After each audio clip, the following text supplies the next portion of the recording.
Bokap tuh orang kayak gimana, Lang? Ini lo mau ngarahin ke sedih atau enggak? Karena gue bisa nangis. Wih, keren. Untuk filmnya lo nggak kapok, tapi untuk sutradaranya? Untuk saudara gue akan pikir 1000 kali.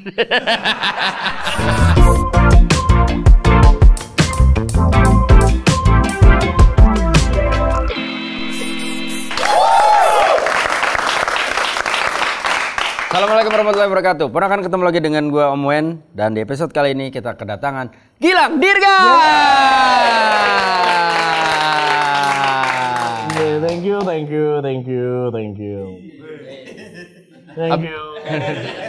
Soalnya tadi begitu nyampe dia langsung makan. Kayaknya udah mulai ngantuk dia. Soalnya emang pas kebetulan ini gue nggak ada jam makan malam dan gue udah prediksi bahwa jaya dan sampai ke sini gue pasti akan makan.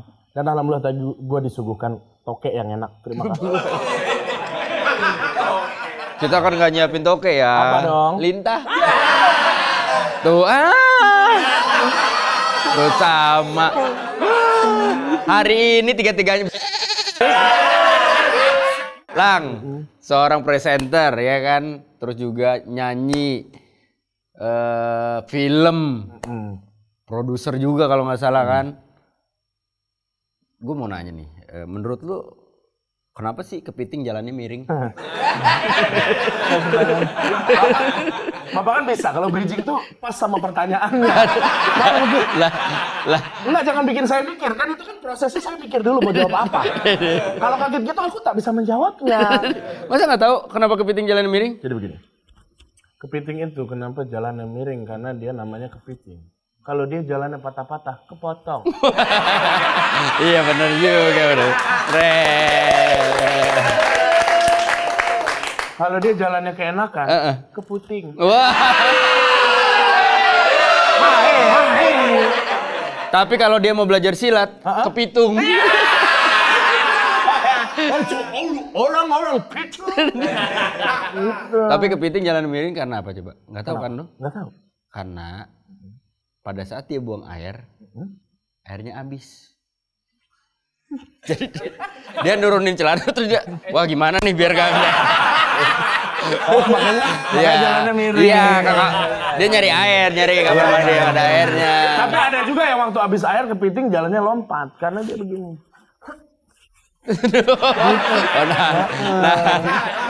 Langsung tunjukkan kamera lu. Lang, bokap namanya Wendy Dirga. Wendy Indra. Wendy Indra. Mirip gak bokap sama gua? Gua tuh pas ngeliat lu pertama, gua tuh langsung. Ada tusuk gigi nggak? Gua kira dia begini. Enggak. Bau ya. namanya doang yang sama. Gitu. Bokap tuh orang kayak gimana, Lang? Ini lo mau ngarahin ke sedih atau enggak? Karena gue bisa nangis. Wih, keren. Nah, gue udah lama di industri. Yoi, bro. Yang nangis mah itu ratingnya bagus. Gue demen nih. Ntar rame lagi nih di media sosial nih. Apa ngomongin siapa pelawak? Udah sadar. Dia bener-bener. Oke, gimana bokap? Bokap tuh sosoknya kayak gimana, Lang? Gua tuh ini banget, mengidolakan bokap banget. Gua belajar banyak hal mengenai dunia televisi itu dari bokap. Karena bokap TVRI kan. Jadi bokap tuh kan reporter. Reporter TVRI itu adalah yang dia sekaligus meliput berita, ngambil berita, terus kemudian dia juga nulis juga. Terus kemudian nanti pada saat selesai berita itu ditayangkan, yang VO tuh bokap juga. Jadi yang nulis redaksinya segala macam tuh bokap. Gua tahu bagaimana redaksi itu tidak boleh panjang lebar. Seperti misalkan kita ngomong, buah ini sangat manis sekali. Nah itu udah pemborosan kata. Menurut bokap, ya udah kalau sangat manis cukup. Atau manis sekali udah cukup gitu. Nah gua tahu itu dari SD. Jadi sehingga ketika gua mengarang cerita, cerpen segala macam, akhirnya gua mencoba untuk meminimalisir pemborosan kata tersebut. Itu salah satunya dari bokap. Oh oke. Nah berarti itu juga yang lo pakai ketika lo jadi penyiar radio? Jadi penyiar radio, ya itu juga salah satunya. Oh tapi jadi penyiar radio itu benar-benar kita dilatih untuk ngomong sih ya. Iya. Maksud gua kadang-kadang. Ya kalau dilatih buat kayang buat apa di radio kan? Orang nggak ngeliat juga kan? Iya. Tapi kan aku boleh dong kayang sama kamu. Awal karir lu memang dari radio atau dari model atau dari apa? Awal karir dari model dulu, terus habis itu gue ngerasa kayaknya karir gue di model akan begini-begini aja, mulailah gue casting. Casting ke PH-PH, terus kemudian akhirnya gue masuk ke salah satu produksi mereka. Pernah juga gue di calling jam 10 pagi, di take baru jam 5 sore, dialognya cuman halo Pak Polisi, cut, habis itu pulang. Pernah juga kayak begitu. Jadi awal mulanya tuh sebenarnya memang dari model dulu. Oh, model. Majalah apa? Atau Catwalk dulu, gue catwalk. Oh, catwalk. Ya. Oh iya, karena lu tinggi. Jalan kucing. Lu dulu tinggal di daerah Bintaro kan? Sama Om di situ, tapi Om Lia. Iya. Kan gua juga nggak gua kan nggak curiga apa-apa juga. Nah, tapi kan mata lo kan gini. Gua kan agak insecure. Enggak, gua takutnya Om yang sama lu tuh sama gua juga.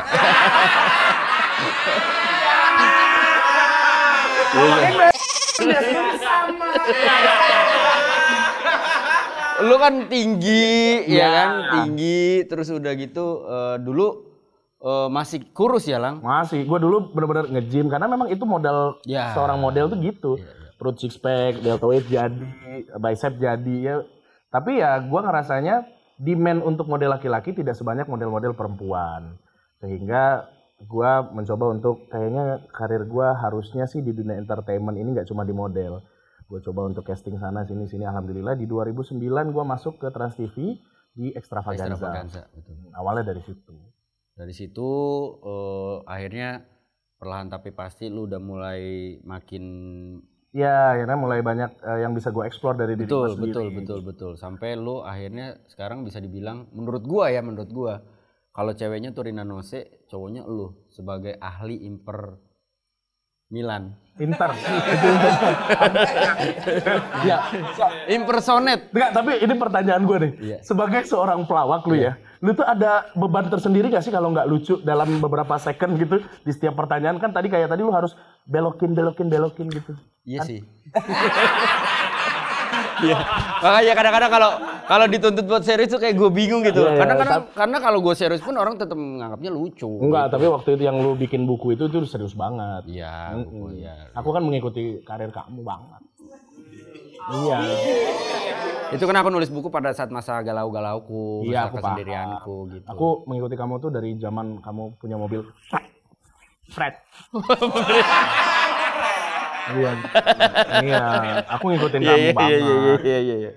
Nah, kita ngomongin masalah impersonate lah. Lu udah menjadi seorang expert di bidang impersonate.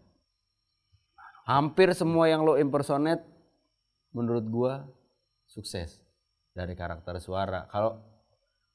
Kalau dari karakter fisik ya agak sulit. Karena kan sulit. Enggak maksudnya sampai bisa lu ke titik mau mencoba untuk impersonate seseorang? Nah awalnya tuh sebenarnya udah dicoba di Extravaganza, tapi kayaknya exposure yang banyak itu waktu di EKS Pak.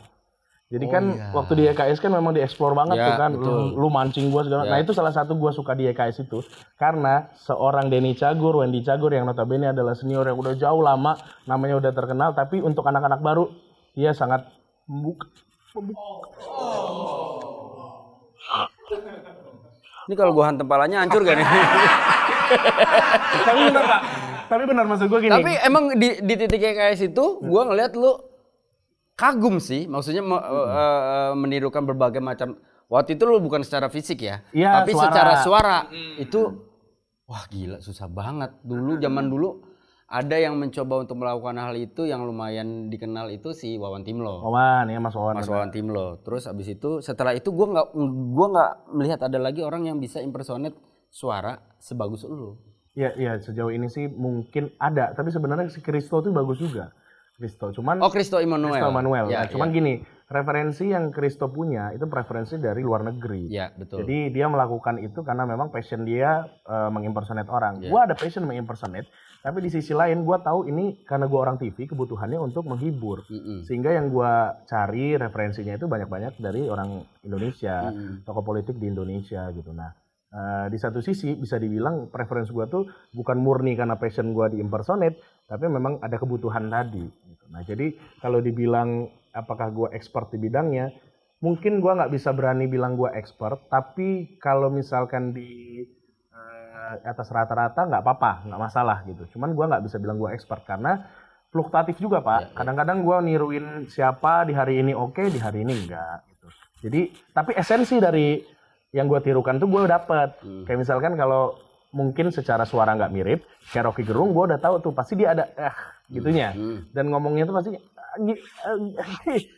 begini gitu. Pasti ada gitunya. Betul. Jadi nah esensi dari itu gue udah dapat. Seperti misalkan Ebit Gade itu pasti kalau ya itu tuh pasti dapat tuh. Nah, kalau dibilang mirip banget atau expert, gue masih di satu sisi kayaknya sih gue nggak seperti itu. Karena yang jago tuh mungkin banyak tapi tidak terekspos aja. Iya. Makanya kadang-kadang kalau gue disuruh impersonate tuh, aduh gila. Iya kan lu salah satunya. Enggak, kalau gue lebih ke cosplay. Kalau gue tuh lebih ke cosplay tuh artinya gini, gue yang penting kalau suara mah nggak mirip ya, yang penting gue tampilan mirip, udah itu aja. Iya, dan bisa bikin orang ketawa kan. Iya. Fokus gue di situ. Betul, sebenernya. Kayak Sule, Andre, lu itu kan juga maksudnya memang terbiasa melakukan impersonation kan. Diki Divi kan sekarang juga sering muncul kan. Betul. Nah itu, jadi tujuannya bikin orang ketawa. Tapi kalau seni impersonate-nya sendiri, menurut gue, Rina Nose itu jauh di atas gue. Iya. Karena dia detail banget. Iya betul. Detail banget orangnya. Rina apalagi, wah itu luar perfeksionis biasa. Gue lihat lu yang jadi apa namanya? Freddy Numberi. Hah? Freddy Numberi. Ya, itu siapa itu? Mantan menteri itu. Oh iya. Iya, Freddy Numberi. Gue kirain. Gue blank nih. Gue kirain vokalisnya Queen. Nah itu. Ya itu benar. Freddie Mercury. Gak maksud gue, lu, Rina main berdua. Itu luar biasa. Iya. Dan kadang-kadang ide itu muncul bahkan ketika lagi main spontan juga gitu.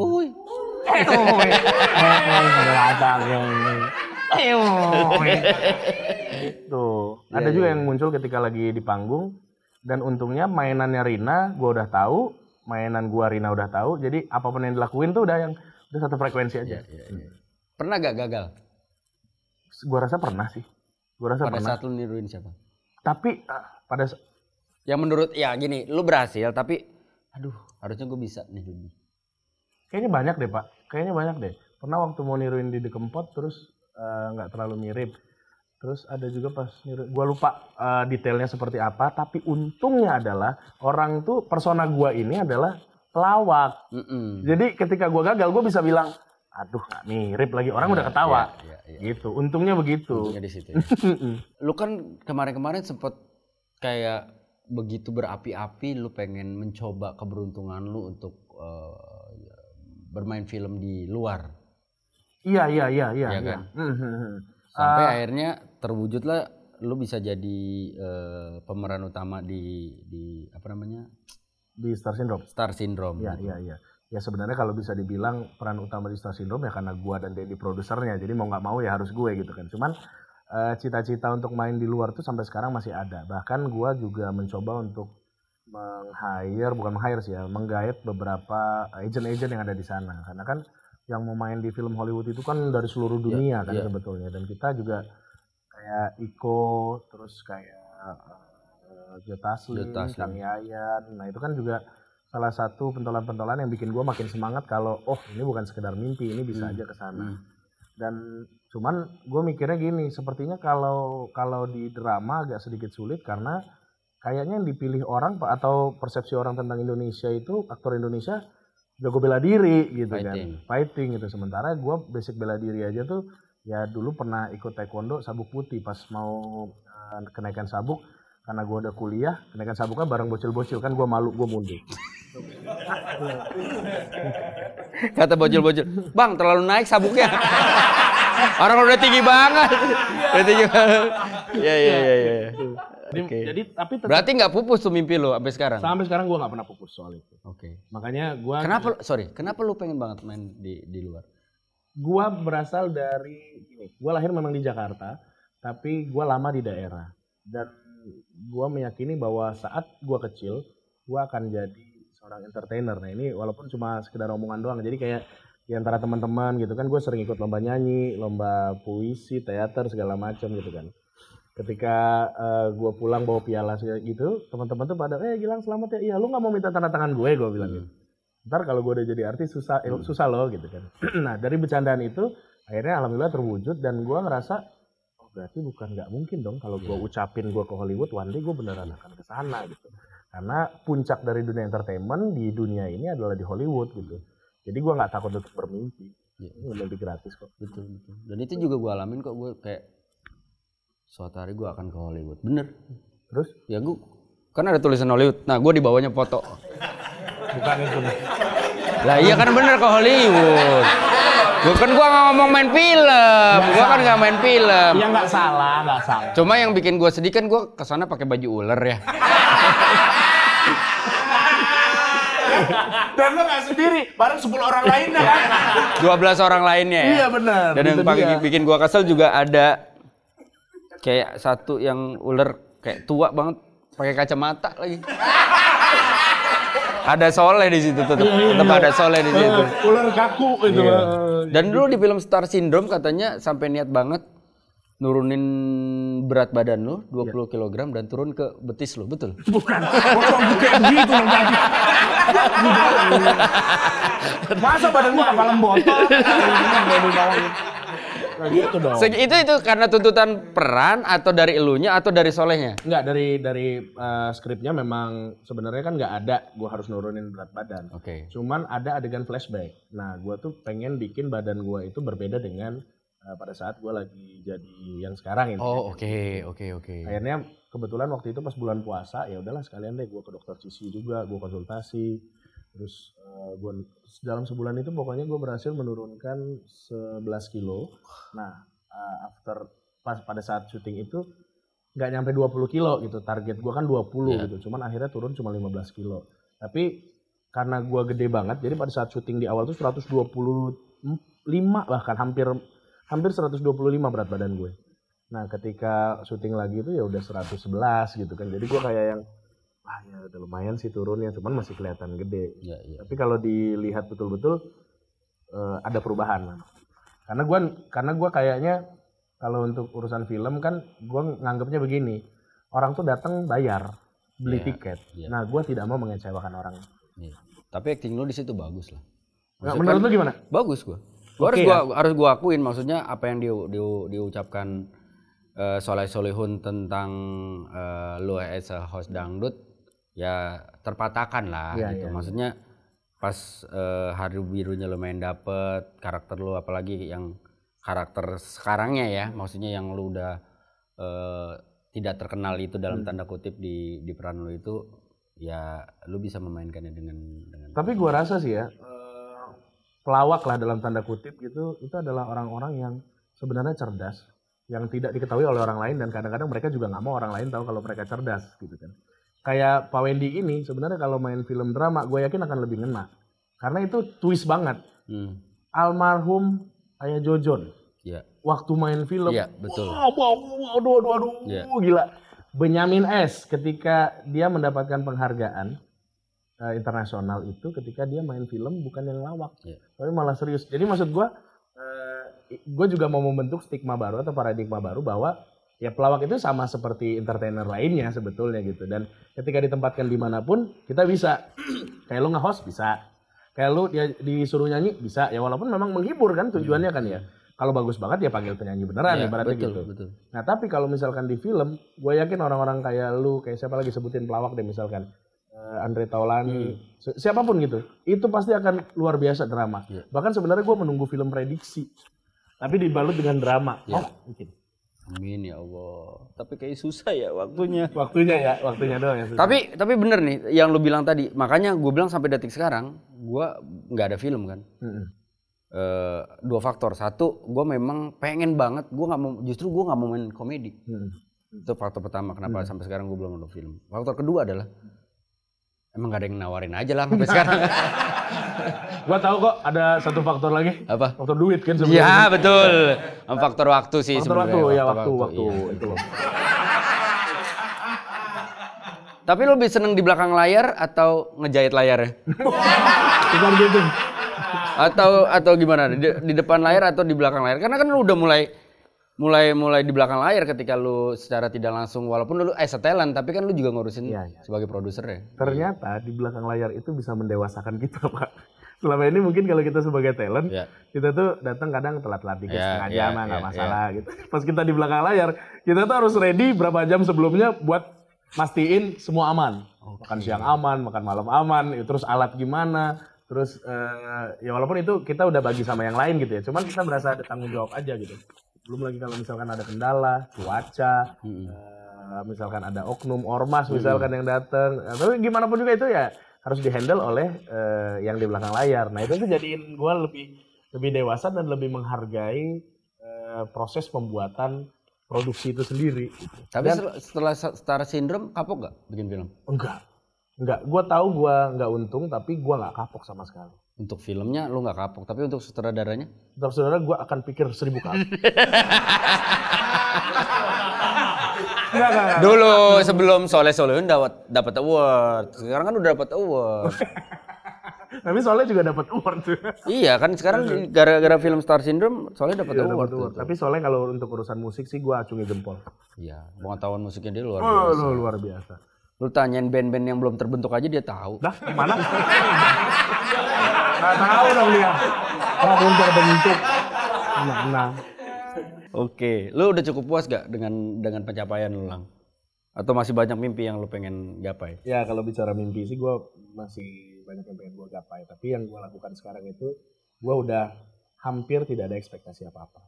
Karena sebelum-sebelumnya gue sangat banyak berekspektasi. Gue kadang-kadang protes dengan keadaan, gue protes dengan situasi di mana kok gue merasa gue punya kompetensi yang baik, gitu, kompetensi yang bagus.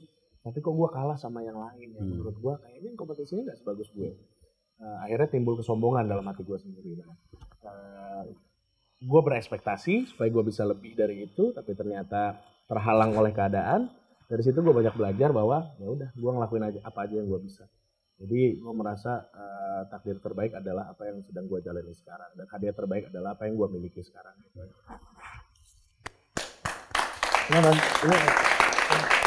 Enggak, buat tepuk tangan buat apa? Biar nggak ngantuk aja, Pak. Udah mulai ngantuk kalau jam segini mereka. Gitu, Pak. Kita ngomongin masalah keluarga, Lang. Oke, keluarga siapa? Keluarga gua dong. Keluarga lu lah. Maksudnya sudah mendapatkan apa panggilan? Gin.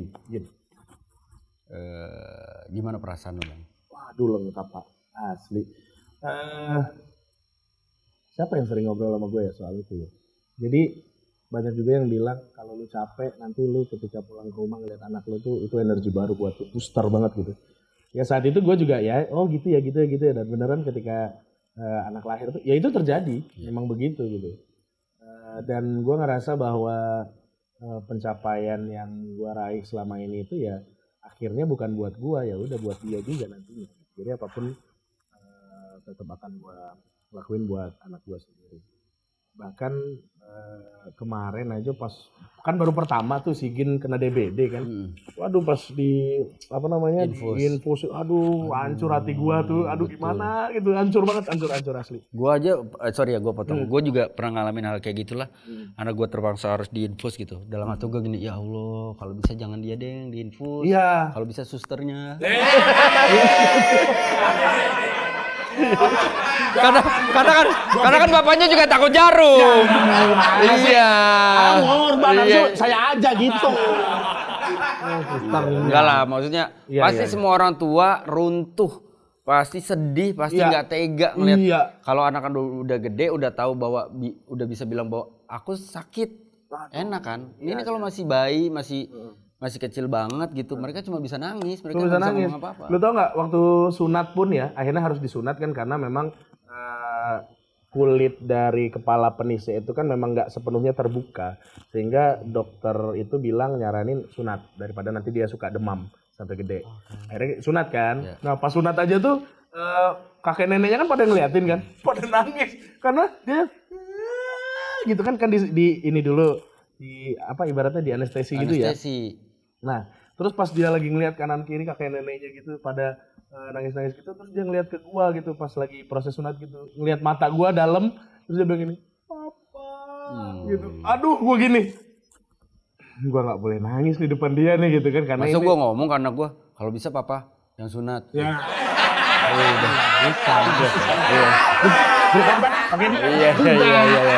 Iya. Korban kagak mikir-mikir.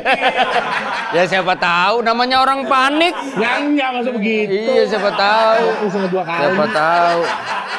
Enggak. Nah, di situ juga gua ngerasa kayak ya gua sedih, gua pengen nangis, tapi ini kan hal yang baik. Lu harus nguatin diri lu juga biar terlihat kuat dong. Iya, gua kira malah jadi kayak Mr. Bean aja. Pastilah banyak momen ya gue juga selalu ngerasa amazed kalau misalkan orang bilang dari dulu anak itu adalah mood booster gitu, tapi memang setelah gue alamin ya memang itu kan gitu. Asli beneran gitu. emang beneran kayak begitu. Biar kata kita pulang kerja main cuma 10 menit 15 menit bercanda ketawa ke TV, aduh udah energi banget, capek tuh kayak hilang gitu. Apalagi sekarang dia udah banyak tingkah lah ya, udah usia 17 bulan kan udah banyak tingkah lah. Jadi udah mulai nongkrong sendiri di Citos katanya. barang bayi-bayi lain. Woi bro. Iya. Gak taunya koordinatornya Aiko. Anak gue. Bro masuk. Iya. Listnya atas nama gue bro, masuk bro. Gue jadi kebayang Aiko kayak mama di Kungfu Hustle. Karena keriting pakai. Anjir. Masa anak gue ke klub pakai daster. Aduh. Lu pengen Gin jadi apa, Lang? Lu serah deh Pak. Gue tuh gini, bahkan ada yang nanya, lu pengen nambah lagi nggak Lang? Gue bilang gue pasrah. Gue benar-benar udah mencoba untuk nggak ekspektasi apa-apa. Gue pasrah karena Gin itu didapatkan dari hasil pasrah. Gue udah coba, maksudnya tidak ada masalah dengan organ gue dan Adis, tapi kita mencoba bayi tabung, kita coba, ini coba, semua coba, nggak jadi. Ketika pasrah, kita udah, ya udah terserah deh ya Allah gitu, karena anak tuh titipan engkau. Kalau kau titipkan berarti engkau percaya, kita akan merawat sebaik-baiknya. Karena atas dasar itulah, ketika orang bertanya, nanti Gin pengen jadi apa segala macam, gue nggak tahu. Tapi gue akan coba arahkan dia bahwa nih ada ini. Silahkan, lu mau yang mana, sukanya di mana segala macam. Tapi zaman sekarang kan juga ada itu tuh, apa tes IQ dan EQ kan. Jadi kita bisa arahin ke sana. Sekolah pun juga kan sekarang ada yang arahnya udah ke situ kan. Jadi gue tetap akan mencoba untuk mengarahkan sesuai dengan minat dan bakatnya dia. Tapi to be honest lu di luar keikhlasan dan kepasrahan lo ya, maksudnya to be honest lu pengen nambah dong anak. Ya kalau ditanya begitu iya, tapi ya tadi balik lagi gue nggak pengen duluin Tuhan sih, nggak pengen duluin Allah. Kalau Allah ridho ditambah ya syukur, kalau nggak gitu aja. Tapi ada satu sebenarnya yang pengen gue lakuin, gue pengen banget anak gue tuh hafal Quran, itu aja. Jadi hafiz, gue pengen banget si Gin jadi hafiz. Apa gue ganti aja namanya Hafiz gitu kan?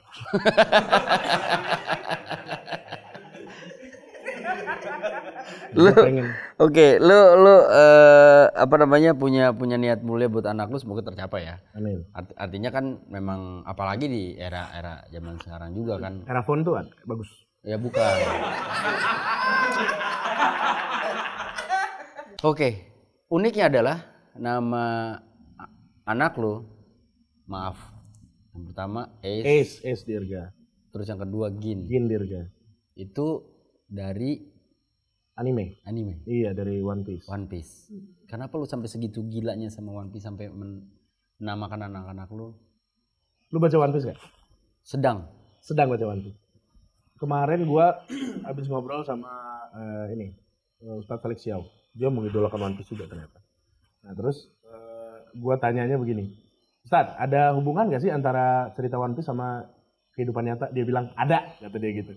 Nah jadi nanti sambil lo baca lo akan menemukan hubungan-hubungannya dengan dunia nyata. Cuman di sisi lain adalah karena menurut gua di One Piece itu diajarkan persahabatan, di One Piece itu diajarkan gimana caranya menghadapi kekejaman, di One Piece itu diajarkan bahwa di dunia ini sebenarnya selain orang-orang yang terlihat di depan layar, pemimpin-pemimpin yang baik, yang kejam, itu di atasnya ada lagi sebetulnya. Nah, gue percaya teori-teori seperti itu, dan One Piece itu belum selesai sampai dengan sekarang, sehingga pencinta-pencintanya itu ketika bertemu mereka melakukan diskusi berdasarkan analisa mereka dengan kejadian-kejadian sebelumnya. Dan analisa itu relate dengan apa yang terjadi di dunia nyata. Menurut gua ini begitu kompleks. Sehingga hal-hal yang kompleks begini memacu, menstimulasi otak gua untuk berpikir terus. Jadi menurut gua komik One Piece ini bikin gua jadi lebih pintar dalam berargumen, dalam menganalisa. Jadi kayaknya nggak ada yang salah gitu. Gua memang pecinta komik tapi sejauh ini One Piece sih nomor 1. Ya. Untung lu bacanya One Piece ya. Kalau apa? Iya, kalau lu bacanya Makibau, anak lu Makibau namanya.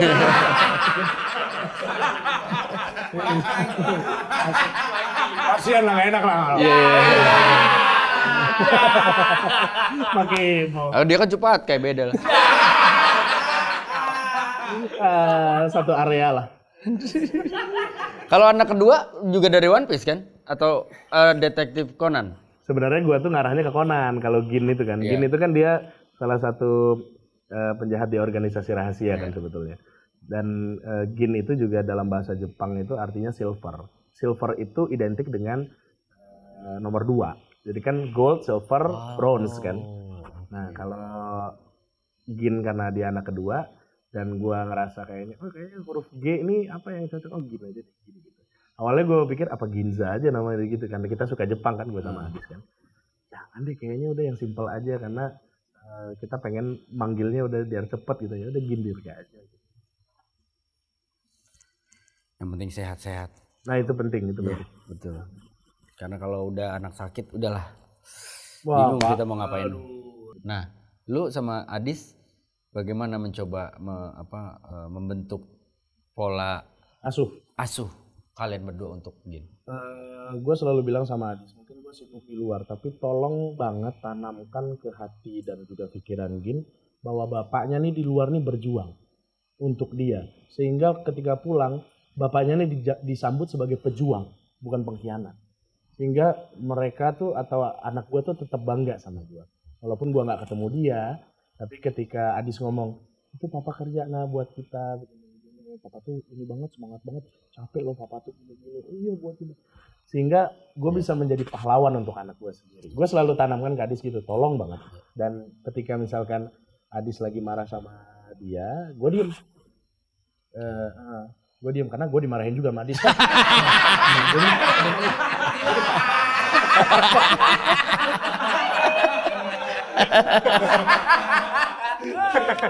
Kalau Pak, laki-laki nggak punya kekuatan. Papa gimana? Bini gue nonton soalnya. Ya. Tapi gue juga maksudnya Adis tuh salah satu orang yang suka inisiatif. Jadi misalkan Gin hari ini udah bisa gini, hari ini udah bisa gini. Nah dikirimin juga ke gue. Sehingga gue seperti nggak lepas-lepas banget dari rumah, tetap ada keterikatan. Kenapa lo memutuskan Adis menjadi belahan jiwa lo, partner hidup lo? Jadi ketika gue pacaran saat itu, gue melihat ada elemen penting yang menurut gue nih orang bisa menjadi wife material. Salah satunya adalah nih orang cerdas, gitu. Sehingga gue bisa percayakan anak-anak gue kelak nih sama dia. Gitu. Gue nggak mau menikah sama orang yang nggak cerdas karena madrasah pertama seorang anak tuh di rumah bersama dengan ibunya. Dan gue yakin banget, kan sudah ada penelitian juga bahwa IQ dari ibu itu menurun ke anaknya lebih besar persentasenya. Yeah. Nah, walaupun kalimat itu berarti mendegradasi IQ gue sendiri ya. Yeah. Cuman maksud gue yakin banget waktu itu, Adis nih bisa menjadi salah satu calon kuat ibaratnya gitu ketika gue harus mencari seorang istri. Ya ada pada diri aku. Dan sekarang arti Adis buat lo selain hanya mungkin orang bilang istri, partner hidup. Iya. Ada lagi kah? Partner hidup dan partner hidup sesurga sih kalau gue bilang. Sehidup semati, sehidup sesurga sama lagi. Jadi gue pengen sih sama-sama dia terus. Gitu. Karena gue ngerasa juga maaf ngomong kalau misalkan ada istri 2, 3, gue nggak sanggup punya mertua banyak gitu. Karena kalau istri 2 mertua 4 kan berarti. Istri 3 mertua 6, istri 4 mertua 8. Gitu kan. Iya kan kebayang nggak lo? Bayang nggak lo, banyak banget mertua. Iya. Kecuali istri kedua lu yatim piatu. Itu kan ada cerita. Iya. Gue cukup dengan satu aja. Itu jokesnya Panji. Kalau ditanya hati ke hati, sebenarnya kedua orang tua lu pengen lu jadi apa? Yang pasti orang tua gue pengen gue jadi orang yang bisa mandiri dan bisa menjadi contoh untuk adik-adik gue. Karena kan gue anak pertama, adik gue 2, kita tuh bertiga. Nah, jadi mau jadi apapun itu yang penting gue bisa menjadi panutan buat adik-adik gue. Oh, berarti lu bebas sebenarnya mau jadi apa? Bebas sebenarnya mau jadi apa. Orang waktu SMA kan gue memang persiapan diri itu untuk tes akmil kan. Jadi dari kelas 1 SMA tuh gue memang targetnya kelas 2 gue harus masuk IPA. Karena nanti gue mau tes akmil, begini. Ternyata nggak jadi. Terus gue kuliah ambil fakultas hukum di Universitas Bengkulu, nggak selesai juga. Akhirnya gue pindah ke Jakarta ketika menjadi seorang entertainer. Nyokap tuh sempat bilang, udah setahunan lebih, lu kalau nggak jadi casting sana sini, udah pulang aja ke sini. Nah saat itu gue bilang, Mah, biarkan gue tahun ini bekerja dulu. Gue akan berusaha tahun ini kalau misalkan nggak jadi sampai Desember gue pulang lagi ke Bengkulu. Ya, alhamdulillahnya nggak lama dari situ gue ngomong sekitar 3 bulanan kalau nggak salah gue masuk ke Eskavagarda. Ini sampai sekarang alhamdulillah gitu.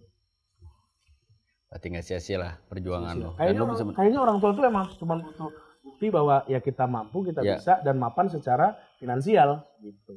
Tapi pada saat lu gagal akmil tuh drop gak lo? Bah, gila Pak, luar biasa itu dropnya. Karena gue tuh benar-benar udah mempersiapkan diri dari kelas 2 SMA. Dan tes itu kan pada saat kuliah, berarti 3 tahun setelahnya baru gue tes kan. Dan yang gue lakuin itu adalah gue setiap hari itu gue lari siang, pakai baju parasut. Kayak petinju, benar-benar kayak petinju. Jadi di dekat gue tuh ada koramil kan, di dekat rumah gue itu. Jadi ketika tentara lari itu gue kadang-kadang di belakang mereka, ngikutin kemana tracknya mereka. Seniat itu gue, asli. Terus gue pull up, gue push up, segala macem.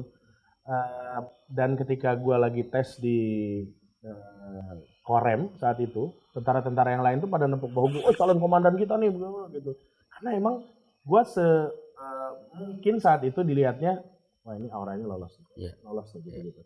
Cuman karena qadarullah gue nggak jadi, ya akhirnya gue stres karena ekspektasi tadi, gue berekspek saat itu gue pasti jadi, pasti lolos. Karena dari bentuk fisiknya, terus kemudian mungkin dari tes-tes yang lain, gue udah oke gitu, apalagi gitu kan. Akhirnya ketika nggak jadi gue stres tuh berapa bulan gitu. Pokoknya kalau ngeliat tentara lari itu gue tutup hordeng kamar gue gitu. Terus gue sampai yang gitu gue nggak mau lagi barang-barang yang ada loreng-lorengnya gue simpen, gue singkirin gitu kan. Sebegitunya gue. Tapi yang lo nggak sadar ketika tuh tentara lewat lo tutup hordeng, begitu lo buka lagi pasti udah nggak ada kan? Udah nggak ada. Karena dia ada di belakang lo. Wah, liatin kita ya. Nah, gimana? Omongannya seru kan? Tonton terus makanya. Tapi jangan lupa subscribe, like, komen, dan juga bantu share. Supaya nonton Omen makin banyak. Oke? Kenapa lo pengen jadi, maksudnya jadi tentara? Oke. Tentara? Akmil? Tentara kan? Tentara, Angkatan Darat. Akmil itu Angkatan Darat, AU itu udara, Akademi Angkatan Udara, Akademi Angkatan Laut.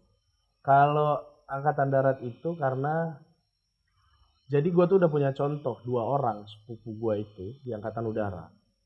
Ketika mereka pulang di hari Lebaran sebelum puasa tuh kan mereka biasanya pulang. Dan mereka tuh pakai baju pesiar tuh kan keren banget tuh yang warna coklat-coklat itu kan. Terus semua orang tuh pandangannya ke mereka gitu kan. Nah terus gue ngeliat, wah ini kalau jadi kayak mereka gitu. Diperhatikan oleh orang banyak sini. Nah, tapi kayaknya kesininya gue emang pengen diperhatiin aja gitu kan. Sebenarnya lu tetap bisa ketika lu gagal akmil, ketika acara kumpul keluarga, lu tetap bisa diperhatiin. Caranya? Lu nggak usah pakai baju apa-apa. Pasti saudara lu yang pakai baju itu nggak akan dilihat, lu yang dilihat lah. Diperhatiin. Iya. Didoain sama dilemparin. Gitu. Lang, 3 hal yang orang nggak tahu, banyak orang nggak tahu dan lu mungkin belum pernah ngomong di tempat lain. 3 hal, Lang. 3 hal ya. Yang pertama, gua kadang nggak suka jadi gua. Ini dalam ini. Kenapa lo nggak suka jadi lu? Gini, kita tuh kadang sebagai entertainer harus melakukan sesuatu yang kita tuh secara prinsip tuh nggak setuju. Kita kan punya idealisme. Tapi itu dibalut dengan norma profesionalisme. Dengan alasan profesional kita harus ya udah gue lakuin. Tapi kadang gue nggak suka ada di posisi itu tuh gue nggak suka. Untuk seniman-seniman kayak lu, kayak ya siapapun nggak usah sebut nama lah, kita berdua di sini pasti pernah merasakan hal itu. Betul. Terus yang kedua adalah, aduh apa lagi ya? Yang kedua gue lagi proses, gue lagi di tengah kebingungan untuk mencari hakikat gue siapa. Gue banyak mendapatkan input, banyak mendapatkan insight. Ini begini, yang membuat gue bingung. Jadi gue lagi dalam proses untuk mencari yang benar itu mana. Dan itu cukup membingungkan dan cukup tricky sebenarnya. Tapi gue yakin Allah pasti bimbing gue. Terus yang ketiga yang orang lain nggak tahu adalah gue suka garuk pantat. Gue suka garuk pantat. Katanya kalau orang kayak gue tuh garuk pantat paling ya 2 detik, 5 detik. Lu tuh sejam katanya. Karena saking lebarnya lama banget. Dan gue tuh sampai di keluarga itu, tapi ini beneran sampai di keluarga tuh dikenal, gila tuh garuk pantat tuh ntar gini garuk pantat juga kayak lu, sampai begitu keluarga. Karena gue tuh tiba-tiba lagi ngobrol gini terus gue gini masukin tangan ke dalam gitu kan, garuk, gue nggak ngerti, enak aja gitu buat gue. Gitu kadang-kadang kesenggol dikit terus kan gitu. Anjing. Nikmat sekali. Anjing. Mau coba apa? Enggak, makasih. Kan gue punya pantat sendiri. Punya tes sendiri. Punya tes sendiri dong. Oh iya, oke. Ntar gue cobalah. Gak usah. Lang, sebelum kita menutup obrolan kita di Om Wen, satu kata yang mewakili hidup lu dari dulu sampai sekarang. 0.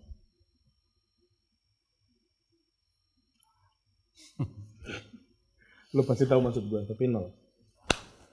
Oke, ponakan.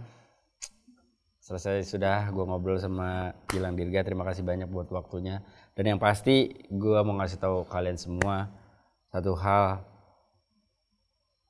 Semakin keras lu berusaha untuk mendapatkan atau mencapai sesuatu, maka akan semakin besar juga perasaan senang lu ketika hal itu bisa lu gapai. Om Wen pamit. Assalamualaikum warahmatullahi wabarakatuh.